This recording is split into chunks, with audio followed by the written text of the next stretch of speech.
Hi friends, welcome to my channel. আজকাল কলকাতায় সমস্ত স্ট্রিট ফুডের রাজা হয়ে দাঁড়িয়েছে মোমো। এটা বেসিক্যালি একটা টিবেটিয়ান ফুড, কিন্তু আমাদের ঘরের কাছে দার্জিলিংয়ের দৌলতে এখন বাংলার খুবই প্রচলিত একটি খাবার। আজকে আমি দেখাচ্ছি কিভাবে মোমো স্টিমার ছাড়াই আপনি অল্প উপাদান দিয়েই বাড়িতে তৈরি করে ফেলতে পারবেন। তাহলে চলুন দেখে নিই। মোমোর পুরটা বানানোর জন্য এখানে আমি 250 মতো চিকেন কিমা নিয়ে নিয়েছি। এখানে আমি কিছুটা ধনেপাতা কুচো করে নিয়েছি, একটা বড় সাইজের পেঁয়াজ খুব ভালো করে কুচো করে নিয়েছি। এখানে কিছুটা রসুন, এখানে 12-13 কোয়া রসুন আমি ভালো করে কুচো করে নিয়েছি। এখানে 1 ইঞ্চি মতো আদা আমি কুচো করে নিয়েছি। আর লাগবে আমাদের ভিনিগার আর ব্ল্যাক পেপার, আর পরিমাণ মতো নুন তো লাগবেই। প্রথমে আমি চিকেনে পেঁয়াজ কুচিটা দেব,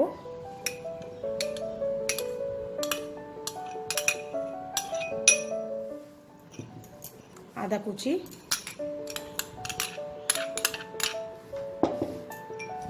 রসুন কুচি, ধনেপাতা কুচিটাও দিয়ে দেবো।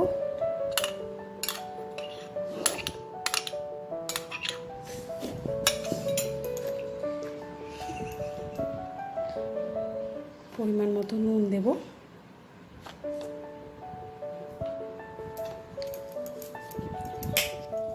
আর গোলমরিচ গুঁড়োটা দিয়ে দেবো।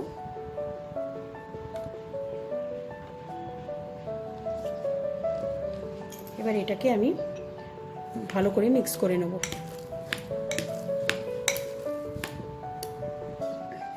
এখানে কিছুটা মাখার পর আমি ভিনিগারটা, এখানে 1 চামচ মতো ভিনিগার আমি দিয়ে দেবো, দিয়ে আবার এটাকে ভালো করে মেখে নেব। আমার এটা ভালো করে মেখে নিয়েছি। যতক্ষণ আমি ময়দাটাকে মাখবো ততক্ষণ চিকেনটা আমার ম্যারিনেট হবে। তো এবার আমি ময়দাটা মেখে নেব। মোমো র্যাপারটায় তৈরি করার জন্য আমি এখানে 2 কাপের মতো ময়দা নিয়েছি। এটাতে আমি পরিমাণ মতো নুন দেব, আর অল্প একটু সাদা তেল দেব, দিয়ে এটাকে ভালো করে মেখে নেব। ময়মটা আমার খুব ভালো করে দেওয়া হয়ে গেছে। এবার আমি ময়দাটাকে মেখে নেব। অল্প অল্প জল দিয়ে আমাকে আস্তে আস্তে মাখতে হবে। মাখাটা খুব বেশি টাইটও হবে না, আবার খুব বেশি নরমও হয়ে যাবে না, মিডিয়াম ভাবে আমাকে মেখে নিতে। এটা আমার মাখা কমপ্লিট। এটাকে আমি আধ ঘন্টা রেস্টিং টাইমে রেখে দেবো। তারপর আমি মোমোগুলোকে বানিয়ে দেখাবো। ময়দাগুলোর থেকে আমি ছোট ছোট কতগুলো লেচি কেটে নিয়েছি। এবার আমি আপনাদেরকে বেলে দেখাবো। একটা লেচিকে আমি প্রথমে একটু ময়দা ডাস্ট করে নিয়ে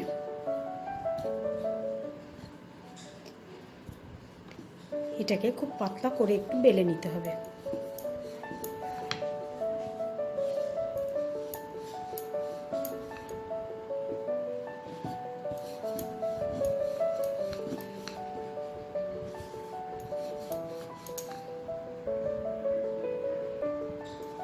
এটাকে যতটা পাতলা সম্ভব আপনাদেরকে বেলে নিতে হবে।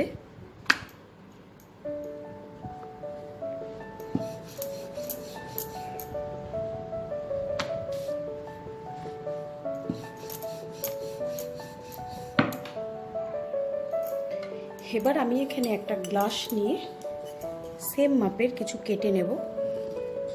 আপনারা এখানে কুকি কাটারও ইউজ করতে পারেন।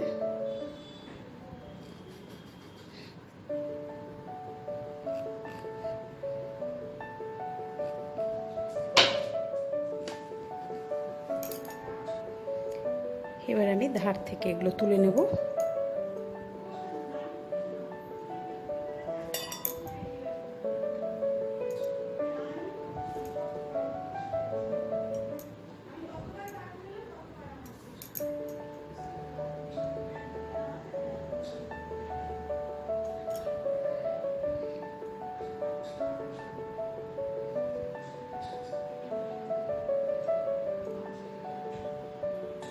এইভাবে আমি মোমোর র্যাপারগুলোকে সব বানিয়ে নেব। এখানে আমি র্যাপার কয়েকটা বানিয়ে নিয়েছি। এবার আমি আপনাদেরকে পুরটা ভরে দেখাবো।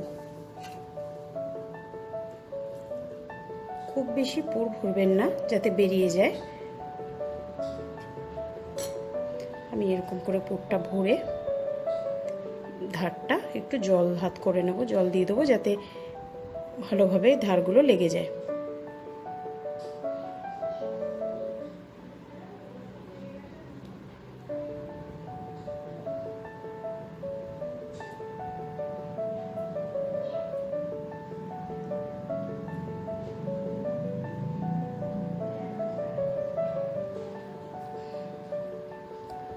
আজকে আমি আপনাদেরকে একরকম বানিয়ে দেখাচ্ছি, এরকম ভাবে অনেক রকমভাবে বানানো যায়। ধারটা ভালো করে মুখটা বন্ধ করে দিয়ে এই পাশে দুটো এনে এরকমভাবে মুখটা আটকে দিতে হয়। এইভাবে আমার তৈরি। আমি আরেকটা বানিয়ে দেখাচ্ছি। অল্প করে চিকেন নেব, নিয়ে ধারটা পুরো জল হাত করে দেব।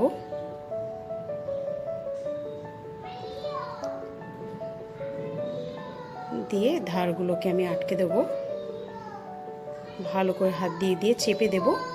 দিয়ে এই দুটো মুখকে এনে আমি এখানে জয়েন করে দেব।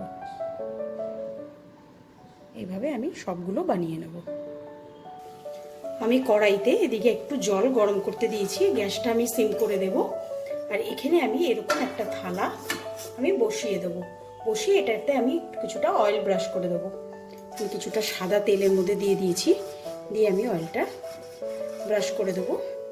এবার আমি মোমোগুলোকে একটু ফাঁকায় ফাঁকায় আমি বসিয়ে দেবো, কারণ এগুলো একটু ফাঁকায় না বসালে এগুলো যখন একটু স্টিম হবে তখন এগুলো একটু সাইজে বড় হয়ে যাবে। এভাবে আমি একটু ফাঁকায় ফাঁকায় বসিয়ে দেবো।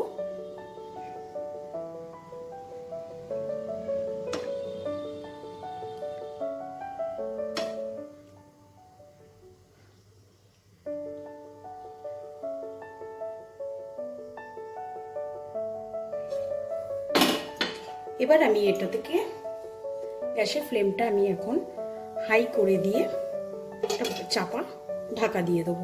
এটা 15 মিনিট আমি এইভাবে এটাকে স্টিম করে নেব। 15 মিনিট পর আমি ঢাকাটাকে খুলবো। দেখুন মোমোগুলো ফুলে কতটা বড় হয়েছে আর ট্রান্সপারেন্টও হয়ে গেছে। তাহলে আমার মোমোটাই রেডি। এবার আমি এগুলোকে আপনাকে সার্ভ করে নিয়ে দেখাচ্ছি। মোমোটাকে আমি মোমোর চাটনির সাথে সার্ভ করে নিয়েছি। এই মোমোর চাটনির রেসিপিটা আমার চ্যানেলে আছে, আমি ডেসক্রিপশন বক্সে লিঙ্কটা দিয়ে দেবো, আপনারা চাইলে ওটা দেখে নিতে পারেন। আমার এই রান্নাটা যদি আপনাদের ভালো লাগে লাইক শেয়ার করতে ভুলবেন না, আর অবশ্যই আমার চ্যানেলটাকে সাবস্ক্রাইব করবেন। আজ আসি, আবার আসবো নতুন কোনো এক রেসিপি নিয়ে। বাই।